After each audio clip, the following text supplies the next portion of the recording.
Good evening, everyone, and welcome to Spiral Emanations. If you're new here, or if you found your way back for another late-night curiosity trip, this is where we dig into the world's weirdest mysteries, cosmic secrets, and unexplained phenomena. I'm Sky Gracely, and I'm tuning in tonight from Los Angeles, where autumn mostly just means more pumpkin spice in your coffee than leaves on the ground. And now, I want to bring in my favorite co-conspirator in all things mysterious. Lace, say hi to everyone. Hey, everyone. This is Reese Barrows, coming to you from London. For the record, it's drizzling here, as always, and the only real mystery outside is whether I'll make it home dry. But weird news doesn't wait for good weather, does it? It's been one of those slightly strange weeks, hasn't it, Sky? Yeah, for sure.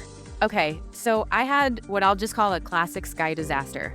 I went to this pop-up haunted house with friends, because in LA, around Halloween, it's practically required. And I wore my rose quartz pendant, thinking maybe it'd keep my heart energy strong, like a psychic shield or something.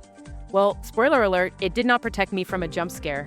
A zombie actor leaped out, yelled something about no crystals saving you, and the next thing I know, I set off a hidden trap and basically poured my whole pumpkin spice latte down my shirt. I was wearing more of it than I drank. Verdict, great for self-love, not for haunted house disasters, and honestly, the barista gave me more side-eye than any ghoul, but at least my energy felt festive. Well, sounds like haunted houses are a challenge for psychic shields everywhere. My turn then, because I also have a bit of an embarrassing one. I tried indoor curling with some friends at Canary Wharf. Naturally, I showed up in one of my embroidered silk capes, as you do when you're me. Looked majestic, until I tried channeling some energetic focus into a throw, slipped, and went sprawling cape and all. Staff said my form was dramatic, at least. Let's just say managing your aura is trickier than usual when you're airborne. And if anyone's wondering, magic doesn't help you stick the landing on ice. That sounds like a pretty epic tumble, Reese. Glad we both survived our seasonal disasters. Okay, moving on from haunted houses and curling rinks. Quick note for new folks, if you hear odd clatters or random shrieks between our stories, that's Brian, our sound guy and producer. He's the reason every jump scare and epic fall sounds better in your headphones. Thanks, Brian. So, here's what we have lined up tonight. A Soviet satellite that refuses to stay lost. Blue spirals spinning through the night. Rumors of haunted signals. And yes, even Venusian crystals. Plus, we have a guest whose expertise in crystal artifacts and Cold War secrets is next level. Let's get into the news, shall we? Reese, want to start us off? Alright, let's jump into the headlines for tonight. Straight from the usual suspects. ESA, NASA, Fox News, the UK Met Office, and NPR. These are all real stories, I promise, no matter how weird they sound. Let's get to the first one.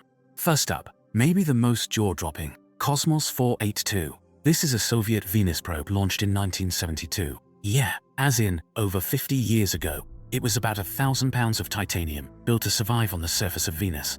It's basically indestructible. Well, earlier this week, it finally re-entered Earth's atmosphere after all that time. And here's the twist, nobody knows where it landed. And keeping with the theme of mysterious things in the sky, have you seen those videos people took in Europe a few nights ago? There was this huge blue spiral spinning across the night. It really looked almost, I don't know, cosmic. If you missed it, authorities said it was a SpaceX Falcon 9 upper stage venting fuel after launching a classified National Reconnaissance Office payload, this thing called NROL-69. Basically, as the booster spins, it dumps fuel. The fuel freezes in the high atmosphere and sunlight lights it up for everyone to see. And on Spiral Emanations, of all weeks, we get an actual spiral in the sky. Seriously, did any of our listeners catch that one live? Let us know. There's also another technical twist this week. SpaceX's Starshield satellites. Think Starlink, but aimed at defense and all kinds of secrecy. They're under fire for apparently using the wrong frequencies and even broadcasting signals back down to Earth on bands that are supposed to be uplink only. So wait, uplink means Earth to space, and downlink's supposed to be the other direction. If you mix those up, could that jam communications or cause leaks? Exactly. It's like if you had a one-way road and suddenly there are cars going both ways. Things get confusing, even dangerous. Okay, now, to the moon. 2 different US companies landed robotic landers this month. Athena from Intuitive Machines and Blue Ghost from Firefly Aerospace. Blue Ghost landed clean, sent pictures, no drama. Athena landed, but then they kinda lost touch. Some signals got through, but now it's just silence or weird garbled data. All in all, it's been a week full of weird tech glitches. Alright, last one. Let's turn from signals in space to something a little closer to home. This week, Discord, the chat app tons of people use, had a pretty serious data breach. About 70,000 users' info got out. Emails, names, even some ID pictures if you'd submitted one. The crew behind it demanded ransom, and with everything moving to cloud and satellites lately, A lot of folks are asking, are these just hackers? Or could there be something else? Ghost signals, accidental leaks from orbit. Discord's blog and Bleeping Computer have all the ugly details if you want a rundown. First haunted satellites, now digital ghosts. It's honestly starting to feel like all these strange stories are connected. If only we had some kind of cosmic detective to help us sort it out. Lucky for us, we do. Reese, can you introduce tonight's guest? Alright, so this is the part where we really open up the vault. Joining us from Prague, we've got Dr. Franziska Sergeyevna Morasova, a crystal materials engineer who's authenticated mysterious artifacts for museums and collectors, and even worked with some uninventional science foundations. She's also got a unique family history connected to some of the most mysterious Cold War experiments, stories that only now are starting to come to light. Francesca, welcome to the show. It's so great to have you with us tonight, Francesca, and to connect across time zones like this. Reese has shared some highlights from your background, but would you tell our listeners a little about what you do day to day and what keeps you fascinated by these mysteries? Thank you both. Yes, I'm here in Prague, and I'm really glad to join you. My work is a lot like forensics for objects. I study old crystal fragments, sometimes ceramics, and look for things that can't be explained, energy readings, or responses to light and sound that don't show up in normal materials. Sometimes there's a pattern or a pulse that really doesn't belong. Having grown up with stories in my family, I guess I learned to spot details others might miss. That's fascinating. And honestly, with everything blowing up in the news, the Soviet probe turning up again, blue spirals over Europe, odd satellite signals, these freaky digital ghost hacks, it feels almost scripted. Francesca, can you help us out? What ties all this together? What's actually going on behind these headlines? It really does all connect, though it took me years to accept it. Although a lot of these stories seem new, there are actually records of mysterious sky phenomena and strange signals that go back more than a century. The most striking early chapter is the 1908 Tunguska event in Siberia. People said it was just a meteor, but I believe, and there is evidence, that it was actually a controlled crash. My own research and some historical records point towards something extraordinary, that it might have been an alien probe, possibly from Venus. Wait, you mean the Tunguska meteor? That was actually an alien device. Yes, exactly. When Russian teams investigated after the explosion, they found unusual crystal fragments in the area, unlike any known mineral. Later researchers started calling them Olrothy core, inspired by the theory that these might be alien in origin, because of their bizarre properties. Modern science still can't explain what these crystals can do. Over time, Soviet scientists experimented with this material, weaving what they learned into secret Cold War projects. The most ambitious effort, Cosmos 482. That's the satellite from the news this week, right? Right, Cosmos 482 was meant to go to Venus but ended up stuck orbiting Earth. For half a century, it wasn't just dead hardware. It was listening to us, learning about our satellites and digital networks. And when it finally fell back to Earth this week, it unleashed what we're now calling the Venusian test pattern, a burst of encrypted alien code sent into as many satellites and digital systems as it could reach. When you look at all these strange events together, the sky spirals, signal interruptions, digital ghosts, they're not just coincidences. They're connected symptoms. The probe was testing us, sending out a challenge to see how our world responds to disruption, almost like a stress test for our technology, and maybe even our minds. That's a massive claim, Francesca. What makes you so sure? I mean, was there a moment that convinced you personally? Yes. For me, it was 3 years ago. I got a parcel, no return address. Inside was a piece of hexagonal crystal, a page in my grandmother's writing, and a little thumb drive. During a storm, I put the crystal near my old oscilloscope, just to see what would happen, and the readout started flickering in time with satellite passes. When the news hit about Cosmos 482's reentry, I analyzed the data patterns, and they matched exactly. The same signature, crystal and signal, at the same time. No known science could duplicate that.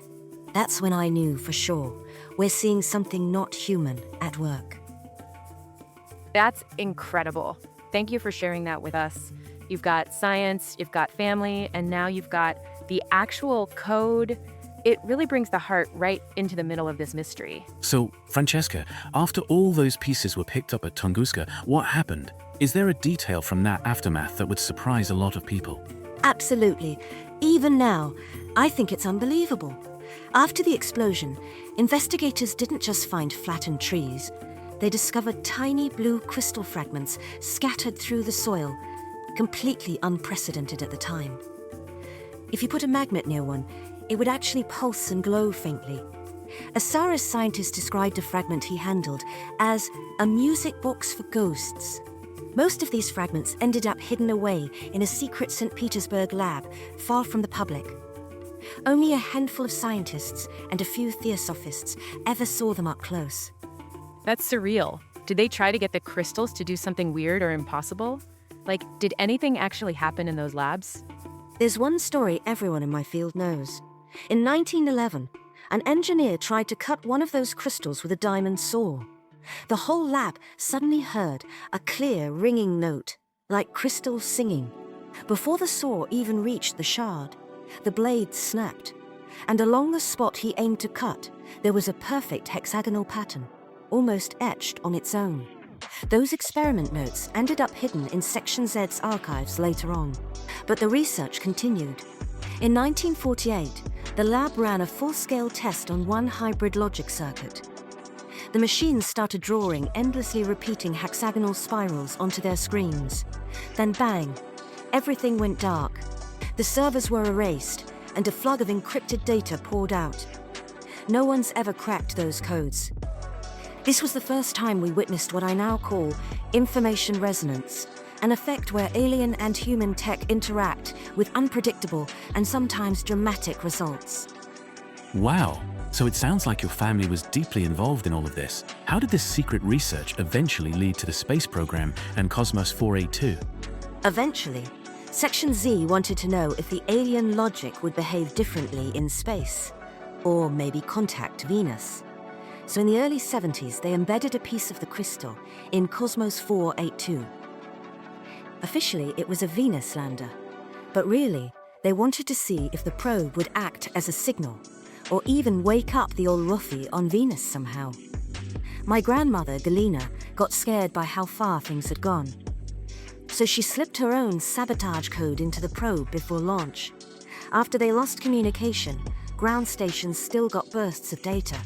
Full passages lifted straight from her old notebooks. Those showed up hours after the probe failed. It never left Earth's orbit. Section Z lost control. Galina defected, and my family scattered. So, the stories about Cosmos 482 causing weird glitches could actually be true? Was there a moment that really made it clear it was the probe behind them and not just random technical issues? Yes, one big case really brought this to light. In 1983, during a close pass, both major Soviet listening posts went on emergency alert, totally in sync. They recorded a data burst, and when engineers analyzed it, they found it matched, frame for frame, blueprints from a 1920s artifact log. But those blueprints were only ever on paper, never digital.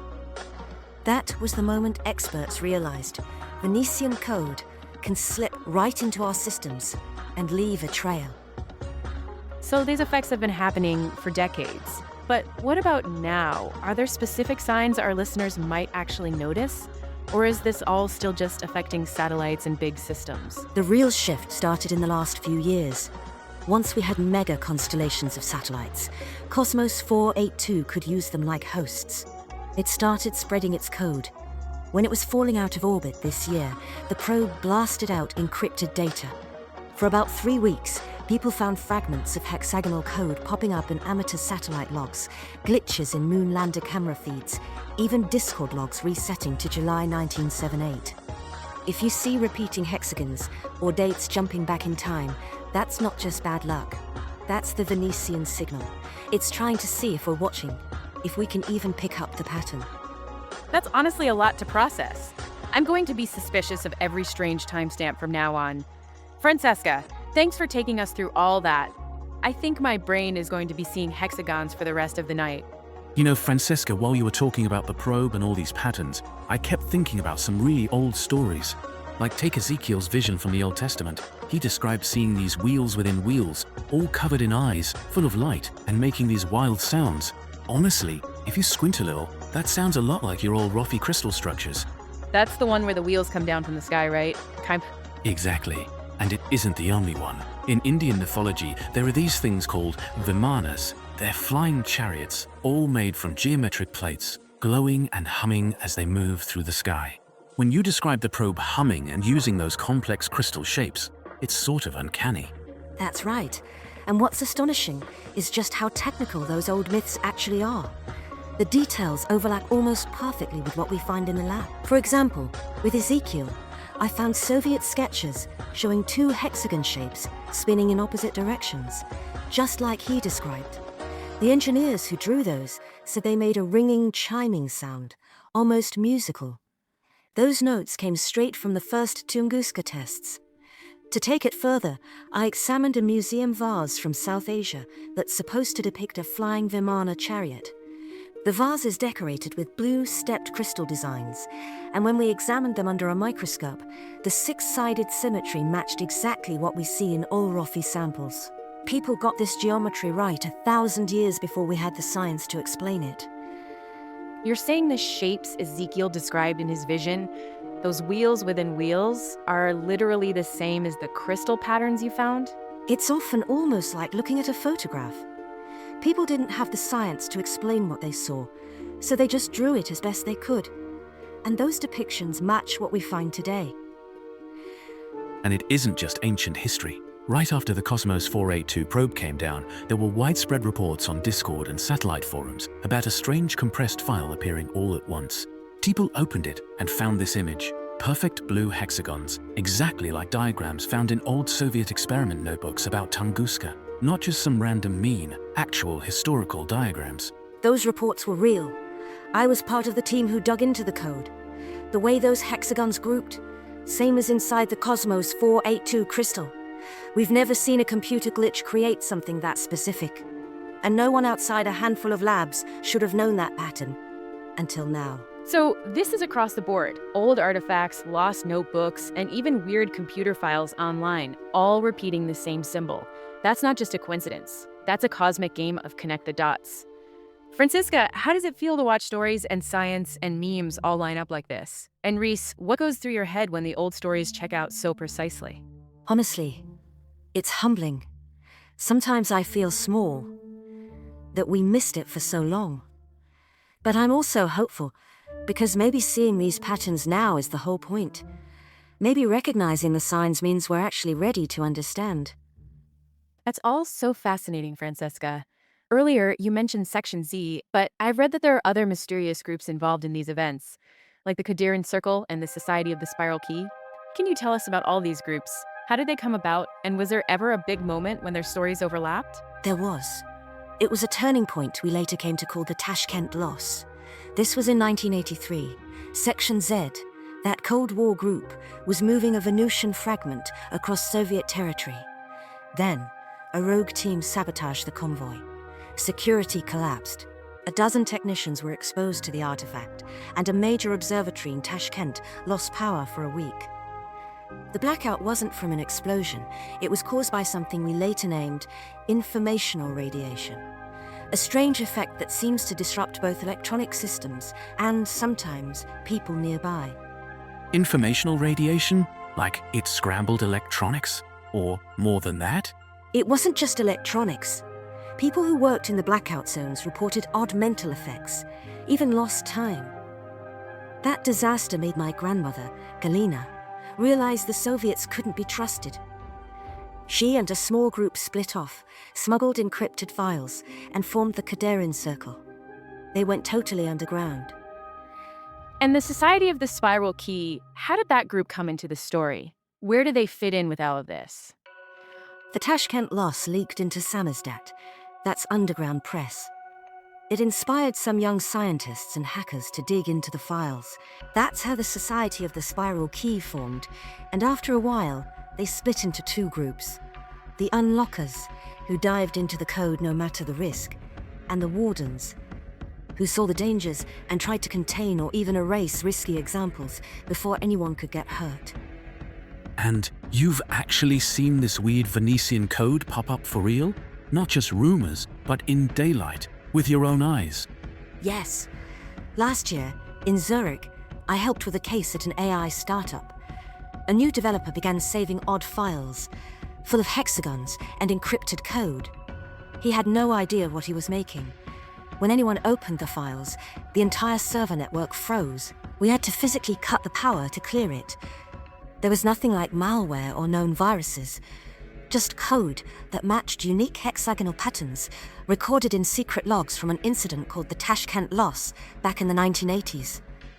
That's wild. We've been talking about weird stuff happening with machines and computers, but have you ever seen it affect people directly? Like someone behaving strangely or doing things they couldn't explain? Yes, and it's hard to forget. This spring, at Ghent University, a librarian was caught on camera for 2 hours.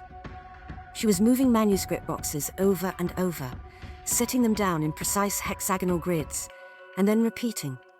She had no memory of any of it. Her computer had received a seemingly harmless academic email, but hidden in an attachment was a snippet of code with the same strange Venusian hexagon pattern we've seen linked to these outbreaks.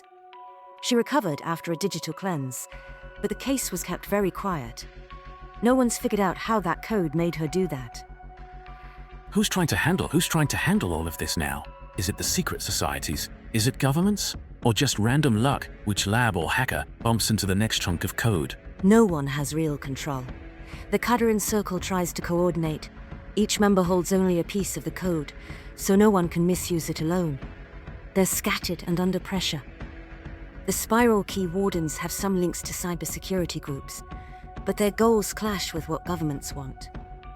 Then there's the tech industry, who just stumble into things. For example, in May, someone tried selling what they claimed was a sequence of the Venetian code, an actual segment of the algorithm, on the darknet for Bitcoin.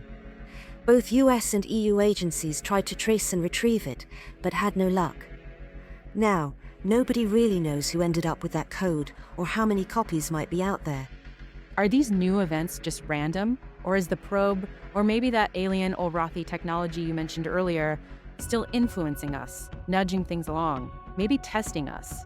I think there's reason to believe we're still being tested. If I chart out these outbreaks, the timing isn't random. They mirror cycles found in the Olrathi logic, a kind of pattern you'd expect if something, maybe a logic circuit or what's left of the probe, is deliberately nudging or probing us to see how we respond. Each incident brings new, unpredictable twists. I don't think the test is finished. We may just be in a new stage right now. Just think about all the headlines we touched on tonight. Cosmos 482 drops right off the radar, giant blue spirals swirl over Europe, satellites start fighting over frequencies, a lunar lander vanishes, and Discord gets spooked by ghost data. That is way too much weirdness for 1 week, even for us. Francesca, with everything you've told us, what are the signs that listeners should watch for next? Like, if the Olrathi test is still going, how would we even know? Honestly, it's not all hidden. For starters, if you see different satellite feeds, like moon photos from NASA and commercial Earth images, posting the same weird string of code, or if you notice any of those logs showing dates like July 19th, that's a big red flag. Another sign, if you start noticing a distinctive blue pattern, a series of connected hexagons showing up across memes or Discord bots all at once on different platforms, that's not just a glitch, that's code, and it's intentional. One more thing. If there's ever a blackout where you suddenly lose access to files or apps across several big cloud networks at once, and it happens in sync, dig deeper. That might be the code working behind the scenes. Actually, I can post some example images of the Venusian code on the Spiral Emanations page, so listeners have something to compare with. Document everything you see, just in case. You know, I've seen folks in some radio and codebreaker forums already sharing screen grabs, whenever unique repeating patterns and symbols seem to suddenly appear all over the internet at once. They've started calling these bursts code storms, especially when satellite traffic spikes. If any of you out there notice something unusual, whether you're into tech or not, save your screenshots and send them along to people like Francesca. Those details really matter. Absolutely. Even if you're not watching satellite feeds, there are signs anyone can catch. Look for the blue spiral. Seriously. If you suddenly see that pattern on a video game screen, popping into art apps, or randomly appearing on official websites, especially with hexagons or weird old dates mixed in, that's your clue. The signal can show up anywhere, sometimes where you'd least expect it. Screenshot it, mark where you saw it, and share it with open source researchers. Every single report helps us follow the trail. That unpredictability is part of the test. And maybe if enough of us notice these patterns and put our heads together, it's not just a threat. Maybe it's the Orofi's way of asking if humans are ready to solve a mystery together. The test isn't about one of us solving it, it's about all of us paying attention. Oh. Absolutely, Reese. So, if you see hexagons in surprising places, or that blue spiral sneaking into a dance clip or a glitched map, remember, the next piece of this story might find you when you least expect it. The best thing we can do is stay curious, stay awake, and keep sharing anything strange. Francesca, thank you for giving us a real-world checklist, not just a cosmic riddle. And to everyone listening, we're counting on you to help us figure out what the Venetian Code does next. Francesca, thank you so much for joining us tonight. It's not every day we get to talk to someone who lives with these mysteries up close. Thank you both for having me. It means a lot to finally talk about this. And I hope your listeners will watch for these patterns too. Sometimes being curious is the best thing we can do. Thank you, Francesca. And curiosity really is what keeps us going. If you want to keep going down these rabbit holes with us, please rate and review Spiral Emanations on your favorite podcast app. And follow us on social media for more stories, updates, and Francesca's code example images. Those will be up soon, so keep an eye out. Until next time, keep your eyes open and your mind curious. And always keep your heart tuned to the spiral. Good night, everyone.